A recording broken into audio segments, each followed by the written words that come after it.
All right, I'm going to try to do this unscripted. I ran through it quickly once, so we'll see how it goes.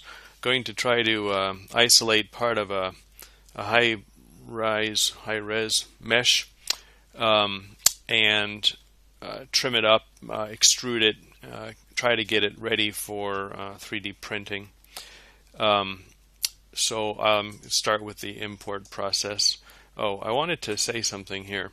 This is just the default scene. A couple of tips. If you zoom in on this, I'm zooming. I've got a middle mouse button. All of a sudden it stops zooming. I can't zoom anymore. Nothing I can do. It can zoom out, but it just maxes out there.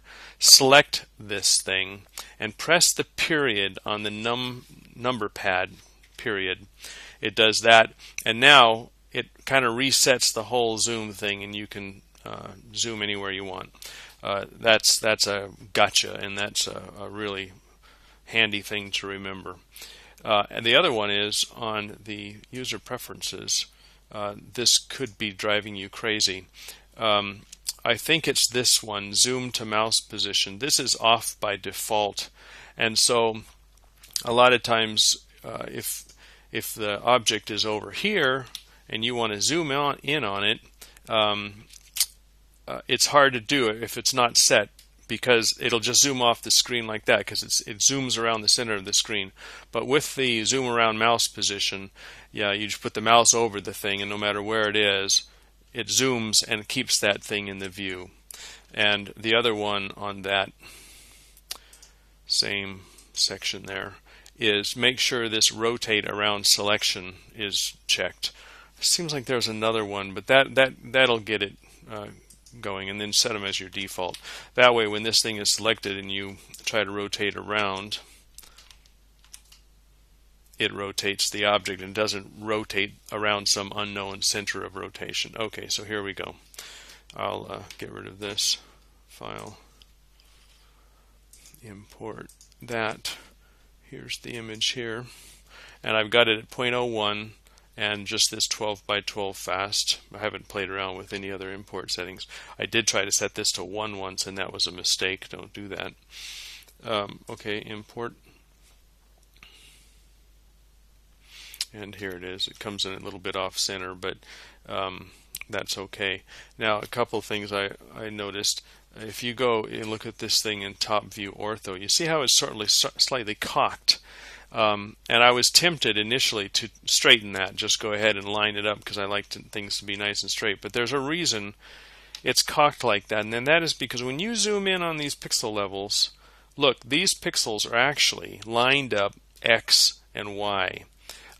It's just and that's really convenient, as you'll see later. So at least for right now, I am not going to rotate it. Just leave it the way it is. Another tip when you kind of get into this is if you look at something in ortho mode from the side view, and I'm going to press Z to go into wireframe mode, and Z to go back, Z to wireframe. You can see I'm in edit mode, and well, maybe I'm going to lie. Oh, no, don't go into wireframe mode. Go into edit mode. Okay, oops. Edit mode. It's just a lot of polygons. So, see how this mountain here is hiding the lines behind it. And in fact, if you try to select, by the way, you asked if there was a box select, and there is, press B and then drag, and you get a box selected. There's also circle select, which is C, and now this thing, now you can kind of paint with this and select anything you want. Shift adds to the selection. Does it? No? Okay, Control maybe? I don't know. Oh, yeah, it's just circle select doesn't, you just add it that way. Let's see if you can actually erase. Yes, by holding the Shift key you can erase that. So, okay, fine. But and then circle select, you hit escape or something, or right click to get out of it. Now, if you want to select this mountain, we do box select. All right. Notice that behind it, all the stuff that was invisible did not get selected. Sometimes that's a good thing. Most times it's not a good thing. So there's a key down here, this guy right here. It's hard to tell whether it's on or off, but when it's light, it's on. It's kind of like X-ray mode. And you can see that now you can see it makes a mess, so sometimes it's good to navigate with that thing off. But when that's like that, now if you do a box select around that mountain, if you can still see the mountain, you get everything behind it, and everything that was projected behind it. So we're going to, I think, well, again, with this mesh, it's so well lined up, that doesn't matter. But with some meshes, like we do with the virtual SFM, the meshes can wrap underneath each other and stuff, and you're trying to cut out a square, you need to be able to select all the way straight through the mesh out to the other side. This mesh is very well behaved. Okay, so oh, my speaker just beeped. I don't know why. Hello? Well, I'm going to assume it's still working.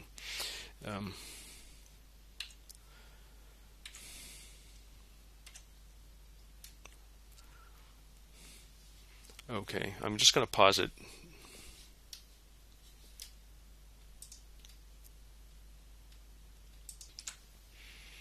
Okay, should be. I just had to remember what I was going to do next.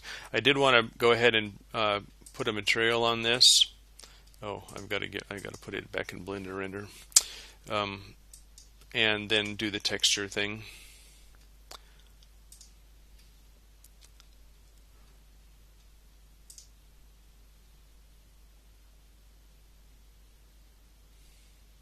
Okay, I got to pause it while I look for it.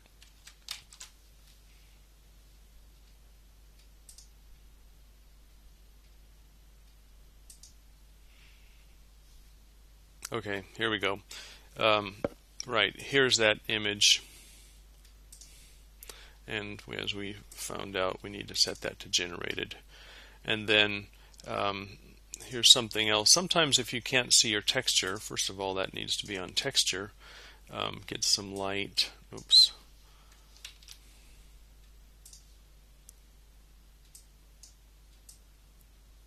Okay. And sometimes you can set that to GLSL, and you'll see your texture. So that's what I did. Why it works sometimes in GLSL and sometimes multi-texture, I don't know. But he had multi-texture and shadeless, and that's what I get. So I found that works, and I do this quite often. Change that to GLSL, then at least you can see the texture on the thing. Okay, so we see that that's nicely, and it's mapped. I can increase the strength of this light. Let's go 5. Okay, so you can kind of see it, and you can see that it's mapped. Now, this is going to get messed up. I don't know exactly why yet, and there's a way to probably re-unwrap it, but you'll see when we're done, this is going to get messed up. If you're only extruding this whole thing, which you'll know how to do by the time we get done with this, without cutting a square out of it, then I don't think it's going to mess the UVs up. But anyways, let's go there. All right, and I'll go into solid mode. We don't really need the image. I don't think you need the image for your 3D printing either. All right, so the first thing we're going to do is go into edit mode and use that box select mode. Now, a lot of times this gives you a really terrible, so I'm going to a couple times to get undone. Let's box select something out of the middle of it. All right, now that's all selected. And the nice thing is, because all those samples are lined up X and Y, you get a nice straight line along the edges, which is fine. It's perfect. It's ready for extruding and whatever else. A lot of times the mesh is a bunch of triangles or something, and you get this ragged edge which you have to deal with, trying to select it, and then the selection tools, some of them don't work so well when it's going along the edges of triangles, but this is very convenient. So at least for this data, you're not going to have a problem. Down here there's some stuff you can do with selections, and I'm going to invert it to select all the outside and then just delete the outside. Alright, so now I have this chunk which is taken out of the middle. Now we want to basically, there's no cleaning up to do, which is what I thought most of this video was going to be about. And if there's a bunch of triangles, you can cut straight lines straight across the thing using the knife tool, so you might want to play with that. But okay, back to top ortho. Okay, so now we got this thing. Now there is a way. I'll try it with this. I'll try both ways. This is very, very clever. I kind of found this. Look, select boundary loop. I selected all of the things. What we want to do is get the edge selected so we can extrude it to give this thing some uniform thickness. So there's a number of ways to do that. You could select an edge loop because this is a nice straight edge now, and it should be able to find the edge loop. I'll try that in a minute. But if you go select and then boundary loop, look, it's done it. And if we zoom in, you see that it's done that perfectly. So that's a very handy thing. And in fact, if they had been a really messy, triangulated, jagged mesh, I have a feeling this would have done what I've been trying to do on a number of occasions, is to select all that edge without going crazy, and this does it in one go. Now I'm going to just undo that, basically deselect all. If you go in here and hold the Alt key down, I suppose, no, probably don't have to be, just Alt key, and then right click on a vertex. Okay, it's only done one loop. I can go ahead and add to this by Shift Alt. Oh, well, okay, see, I'm not going to do it that way. If I understood how selecting edge loops worked better, that would be the way to do it, but this is fine. So select all, select, and get the boundary loop. Okay, good. And now we can go into ortho, side view, or front view, whatever, and you can see that edge loop is actually in 3D space. It's all over the place, which is okay, that's not a problem. So we're going to extrude, if the E, okay, Z to extrude downward, and we're just going to pull down about where we want to, how thick we want it to be. You know, that looks good. Okay. Problem is we've still got this jagged edge, and we want that to be a flat bottom. So this is probably what Accutrans does in one go, but the trick in Blender is now with all these things selected, you go scale, so you press S, going to scale in Z, and then type in the number 0. And it scales everything to 0 around that medium, and then select, probably hit enter, yes. Now that thing is got a nice flat bottom, and the only thing is it's open at the bottom, but that's okay. If you hit, there's two ways to close this. If you look at the mesh faces, there's fill, there's a make face, or there's fill, and there's also beautify fill. But if you go beauty fill, or whatever that other one was, you get a bunch of triangles. But basically, the quickest and easiest thing to remember is just type F for fill. And I don't know if okay, I think it did it. Let me go out of edit mode. Yeah, it did it. So I might actually have two faces now because I met it. But there's a solid, I think this is a perfectly legal mesh. The only issue is, if we look at it in textured mode, you see, for some reason, the UVs are messed up. That's why this is crooked relative to the mesh. It still looks kind of lined up with the mesh, but it's hard to tell. And I tried to unwrap this a couple of times, and I think that had to be a whole different video. But this is the easy way to do everything I think you need to do to get this thing to go. And then I suppose we just export it as an STL. So I'm going to stop this, or I'll pause it now and see if there's anything else to say. Let's just do something with the knife tool.